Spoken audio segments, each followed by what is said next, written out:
Hello everyone, আজকে তোমাদেরকে দেখাবো যে বরের জন্য যে থালটা সাজানো হয়েছিল আমরা কেমনভাবে সাজিয়েছিলাম। কিন্তু বরের থালটা সাজাবো আমরা সব বোনেরা মিলে, এই দায়িত্বটা আমাদেরকেই দিয়েছে। আর আমাদের মুসলিম বিয়েতে না বরের থালটা একটু অন্যরকম করে সাজাই। তোমরা আজকে দেখবে যে মুসলিম বিয়েতে বরের থালটা কেমনভাবে সাজানো হয়। বোন কিন্তু এদিকে সাজাতে শুরু করে দিয়েছে, আর প্রথমেই দিয়ে দিয়েছে ভাত, আর ভাতের উপরে দিয়ে দেবে আলু ভাজা, পটল ভাজা, ডিম ভাজা, মাছ ভাজা, অনেক কিছুই আছে। তোমরা একে একে দেখতে থাকো। আর তারপরে একটু আর এখানে কিন্তু একটা টুইস্ট আছে। টুইস্টটা কি বলো তো? তোমরা অনেকেই জানো, আবার অনেকেই জানো না। এখানে যে গোটা মুরগিটা ভাজা হয়েছে সেই মুরগির ভিতরে কিন্তু আমাদের নিয়ম আছে, এখানে কিছু টাকা দিয়ে দেওয়া হবে। যে যেরকম টাকা দিতে পারে, কেউ 2000, কেউ 3000, কেউ আবার 1000।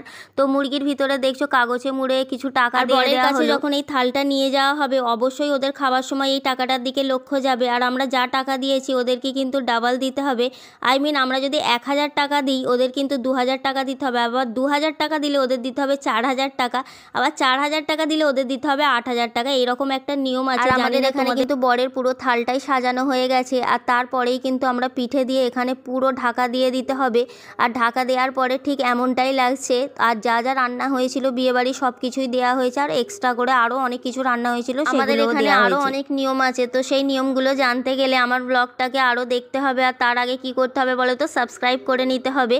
তো চলো নেক্সট ব্লগে আবারও দেখা হচ্ছে। আর এদিকে বরের খাবার জায়গাটা রেডি করে দেওয়া হচ্ছে, আর বোন হাতে হাতে হেল্প করছে।